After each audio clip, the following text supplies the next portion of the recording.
Débat. Les experts de l'IMO, le débat. Et à mes côtés, Régis Sébi, responsable des analyses pour le site Bien Ici. Bonjour Régis. Bonjour Marie. Et Brice Cardi, le patron du réseau L'Adresse. Bonjour Brice. Bonjour Marie. Vous êtes tous les deux en plateau avec moi parce qu'il est temps, on a eu tous les bilans, les avis, bon bref, on va essayer d'être le plus pédago possible pour essayer de parler de cette reprise qu'on a vécue quand même sur l'ensemble de ce premier trimestre 2025 sur le marché de l'immobilier. Ancien, je précise, le neuf, c'est toujours pas ça.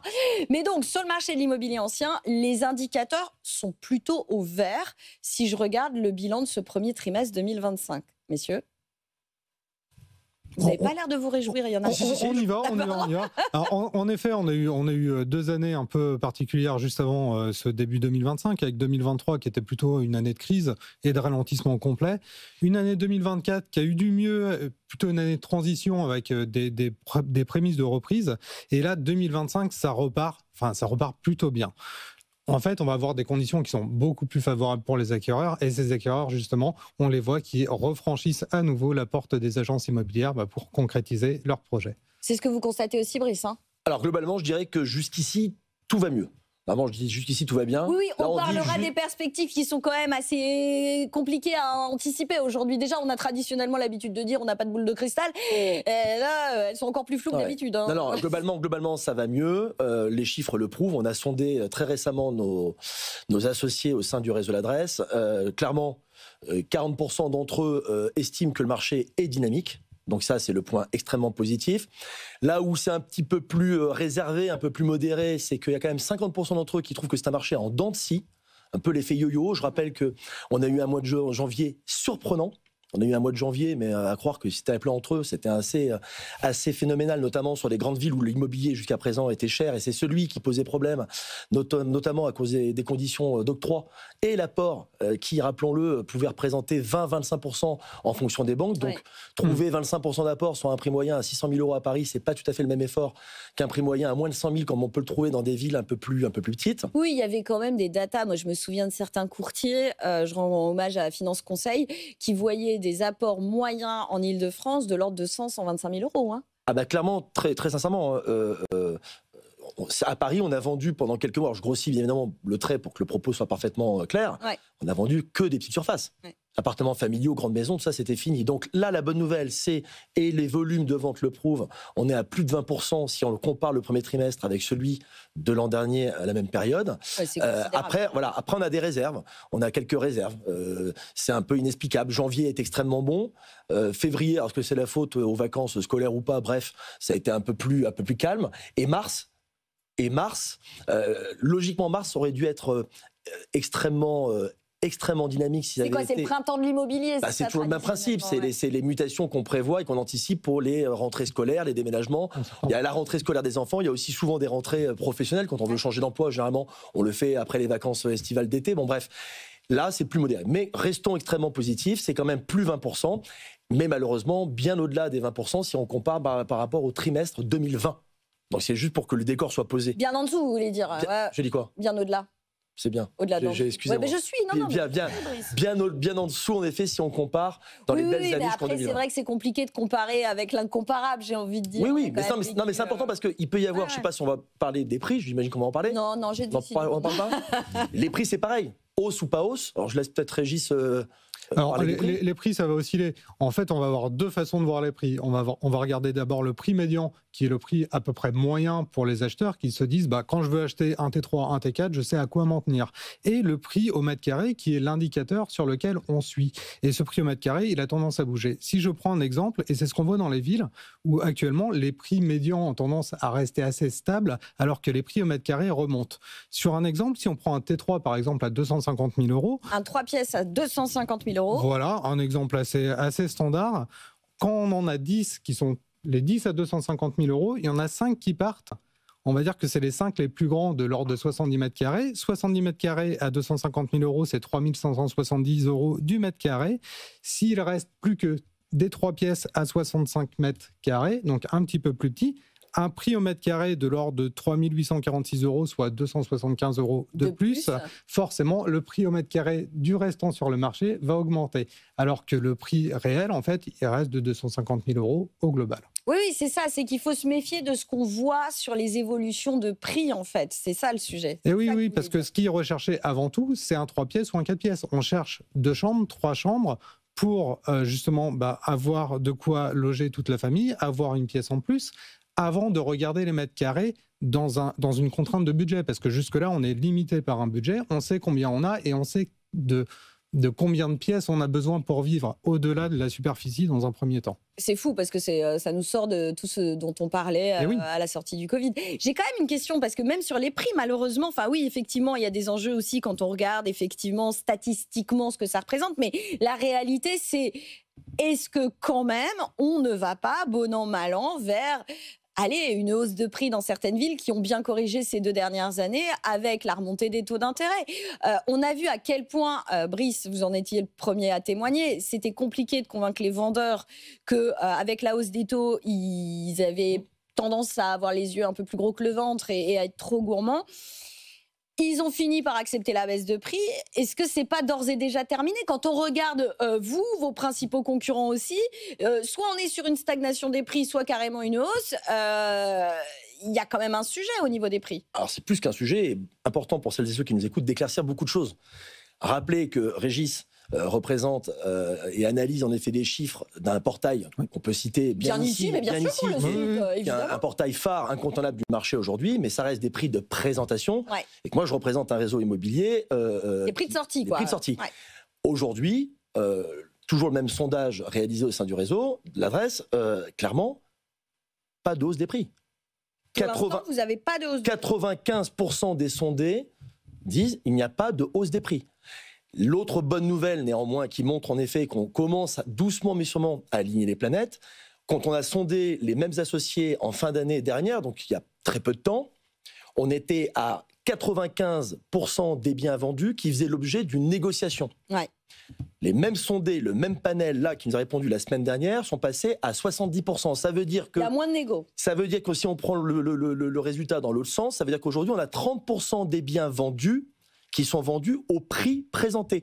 Ça veut dire quoi? C'est un des facteurs également sur lequel on peut rebondir. Tout à l'heure qu'on parlait de marché qui va quand même mieux. Aujourd'hui, au fil du temps et grâce à des médias comme le vôtre, les vendeurs, les vrais vendeurs, ceux qui ont soit une opportunité, soit un projet, soit un aléa de vie, ceux-là, ça y est, ils nous ont entendus. C'est-à-dire qu'en gros, ils savent qu'aujourd'hui, on n'a pas 2 fois l'occasion de bien vendre son bien et qu'il vaut mieux respecter l'estimation du professionnel. On en a même certains dans les sondés qui disent que certains vendeurs commence à les rappeler en leur disant presque, vous savez quoi, on a réfléchi avec mon épouse, peut-être bien de baisser le prix. Donc ça veut dire qu'aujourd'hui, on est encore sur un marché qui a besoin de se réguler. D'accord, donc vous, votre conviction, c'est que la baisse des prix n'est pas terminée? Non.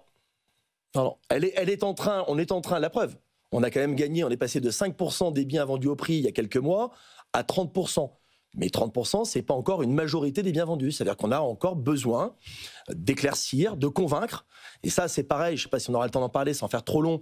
On parle des produits, des biens vendus, des biens présentés sur les portails. Il y a différents acteurs aujourd'hui qui diffusent leurs annonces sur les portails. Il y a des acteurs que j'estime être un peu plus professionnels que d'autres, à savoir ceux que je représente. On plaisante, mais soyons sérieux. Des professionnels qui détiennent une carte professionnelle et qui sont dans leurs agences immobilières, avec une proximité qu'ils ont au quotidien avec leurs consultants. Je viens de quitter le siège du réseau de l'adresse, il y avait encore une formation aujourd'hui. Les formations, elles sont incontournables, elles sont indispensables. Ça reste de la théorie. Quand on fait du training avec nos collaborateurs, ils s'amusent à jouer le vendeur. Vous voulez en venir où, Brice? Je vais en venir sur des acteurs qui se sont installés aujourd'hui sur le secteur. On va dire celles et ceux qu'on est en train d'essayer de convaincre aujourd'hui de venir à nouveau nous rejoindre plus nombreux sur le secteur en faisant des campagnes de publicité où on laisse croire aux vendeurs que vendre leurs biens, ça va se faire dans un transat, dans un jardin ou dans son canapé. Et je dis juste qu'il faut faire très attention. Et à celles et ceux qui croient encore au miracle, je dis attention, les miracles, ça n'existe pas. Régis, et ça veut dire qu'en termes de prix de présentation, on a aujourd'hui une pratique qui se fait sur le marché où les gens finalement ne sont que sur l'espérance. Vous savez, on ne vend pas 25 fois son bien dans sa vie. Et on n'est pas objectif quand on vend son bien. L'exposition, on pense qu'on a la meilleure exposition. Finalement, parfois, quand on met la boussole, on n'est pas plein sud, on est nord-est. Bon, bref. Donc, ce que je veux juste vous dire, c'est que quelqu'un à qui vous dites un peu tout et n'importe quoi, ça vous lui laissez croire que son bien, vous allez le vendre 10% plus cher que ce que vous a dit un professionnel aguerri qui est sur le secteur depuis 25 ans et qu'en plus, vous allez lui prendre 3 fois moins de commission. Bah parfois, vous en avez certains qui ont envie d'y croire. Oui, mais ceux-là, c'est ceux qui laissent des plumes. Parce que vous n'avez pas 2 fois l'occasion de bien vendre votre bien. Ou alors, c'est des biens qui restent longtemps sur le marché, Régis. Alors, ça peut être des biens qui restent longtemps sur le marché, mais c'est surtout un prix qui doit être aussi bien connu de la part du vendeur que de la part de l'acheteur, en fait. Quand on va voir un acheteur qui va regarder les prix d'abord sur les portails, il va se fixer par rapport à son budget ou ce qu'il estime de son budget. Donc déjà, si les prix sont trop hauts, parce qu'on estime qu'il va y avoir une négociation après, c'est pas la bonne solution. Il faut mettre les vrais prix tels qu'ils doivent être justifiés sur le secteur, sur le type de bien, sur tous les critères que sont l'ensoleillement, l'exposition et des critères de type balcon qui peuvent plaire aussi pour beaucoup. Derrière, il y a cette éducation de prix qui doit être bien comprise sur les acheteurs, d'une part, mais aussi sur les vendeurs. C'est-à-dire qu'un vendeur, quand il vient vous voir, et je pense que c'est le cas, il va se dire, bah, écoutez, mon voisin, il a mis son bien, c'est le même que le mien à tel prix, donc je mets le mien à tel prix. Or, en fait, il n'y a pas 2 biens qui se ressemblent. On peut avoir 2 typologies complètement identiques dans le même quartier, mais l'exposition va changer ou la configuration va changer. Et c'est là le rôle du professionnel de l'immobilier, de bien montrer qu'est-ce qui fait le prix aussi. Et qu'est-ce qui fait le prix? C'est aussi cette demande qui recherche une typologie particulière, qui recherche un emplacement précis et qui a besoin de vraiment toutes les informations pour bien fixer son projet. Mais sur la particularité et la détermination, la finesse dont il faut faire preuve pour déterminer un prix, ok. Mais quand même, Brice nous dit, pour l'instant, non, je ne vois pas de reprise de prix vers le haut. C'est exactement votre avis, Régis? Alors, sur la hausse des prix, on ne devrait pas l'avoir tout de suite. Pourquoi? Parce qu'on est sur un marché où il y a de l'offre quand même. L'offre qui ne s'est pas vendue depuis 2022-2023, qui est restée, qui a mis plus de temps à se vendre, qui a été renégociée par la suite parce que les prix étaient trop hauts par rapport au budget, cette offre-là, elle est encore là. La demande, certes, elle a augmenté, c'est encore 13,9% de demande par rapport au premier trimestre 2024. Donc la demande, elle est là. La tension, elle est là aussi parce qu'on a une petite baisse de l'offre de biens de l'ordre de 2,7%, surtout en ville, là où il y a plus de demandes, dans les zones d'activité économique et les grandes villes. Et derrière, ça nous fait une tension qui augmente de 17% en un an. Ouais, c'est ça. Tout ça, c'est-à-dire que la demande a beau avoir augmenté, on est quand même sur un marché sous tension. On a une émulsion. Alors, c'est pas que c'est sous tension ou sur tension derrière, c'est qu'on a plus de tension que l'année dernière et on revient à un niveau à peu près équilibré de ce qu'on avait avant crise sanitaire en termes de demande sur l'offre disponible. Par contre, on va avoir quasiment 30-40% d'offres en plus et 30-40% d'acheteurs en plus ou de personnes intéressées. C'est les personnes qui ont dû mettre leur projet de côté, faute de budget, avec des taux de crédit hauts.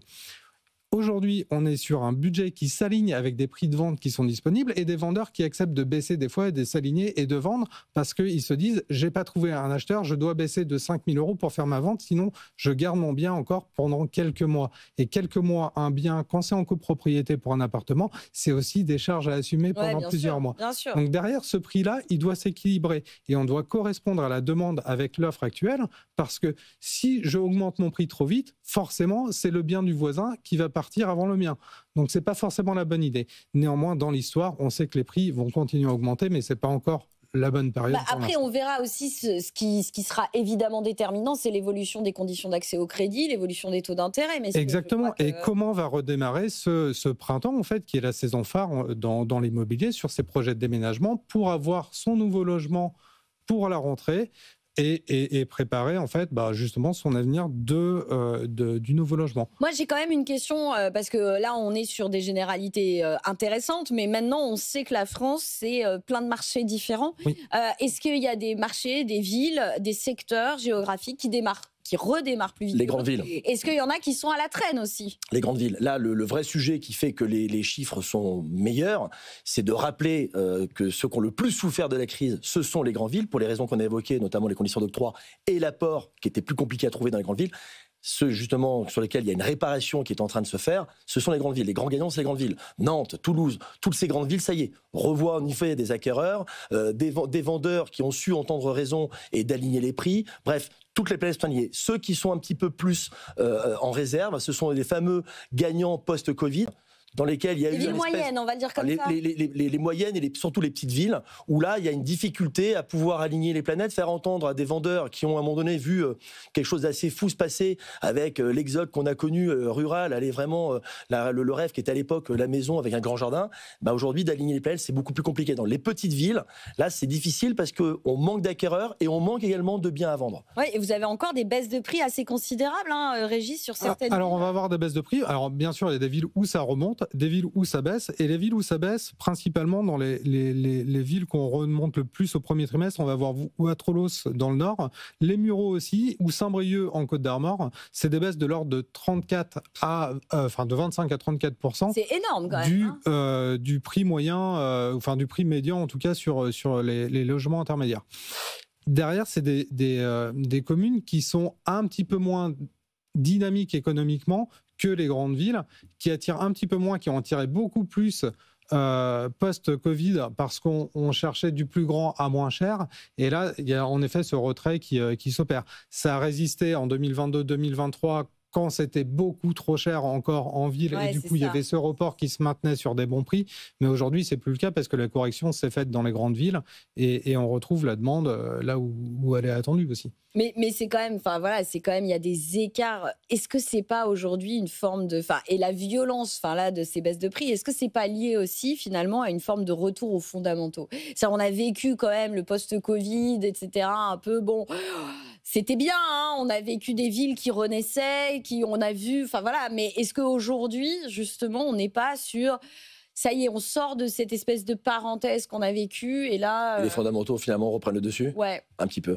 Non, je suis assez d'accord avec ça. Après... Et ça veut dire quoi? Paris revient sur les 10 000 dans pas longtemps? Je pense.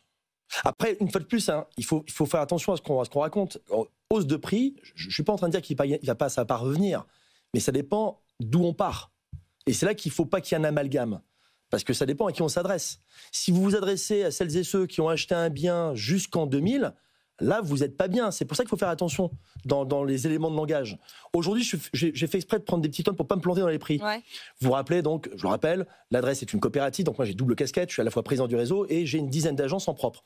Notamment à Montreuil. J'aime beaucoup parler de Montreuil parce que Montreuil fait partie des villes qui, lorsqu'on a eu un marché extrêmement dynamique, fait partie des villes qui étaient dans le top 3. Ouais. Il y a beaucoup de reports de marché. Pour certains, c'est un peu le 21e arrondissement de Paris, etc. Bref, j'ai demandé justement à mes équipes, là, juste avant de venir, de dire concrètement, on parle de quoi? On parle à qui? De quoi on parle?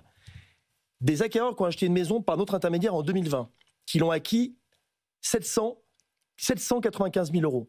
Aujourd'hui, l'estimation, c'est 650 000. Et pourtant, c'est un produit phare, vraiment extrêmement recherché. Ouais. La belle maison à Montreuil, je peux vous dire, avec le métro à proximité. Voilà, donc je vous dis, les planètes aujourd'hui, il faut vraiment faire attention pour pas créer un amalgame auprès justement du client vendeur et de comprendre. Voilà, si on compare avec le trimestre glissant, là, parler peut-être de 2%, 3% sur une typologie de biens, le fameux exemple que vous donniez avec l'appartement du voisin, etc., pour peu que la cuisine soit refaite à neuf, etc., il y a des éléments de pondération qui peuvent faire varier un prix. Si en revanche, on s'appuie réellement sur ce qu'il faut expliquer à nos clients, c'est-à-dire d'où on part, on est bien loin encore des prix pratiqués juste la période Alors post-Covid. justement, vu qu'il nous reste 2 minutes, ça m'amène à une question que j'avais pas l'intention de vous poser, mais que vous amenez pour moi. Est-ce que finalement, on ne s'est pas assez soucié de ces potentiels secondo-accédants?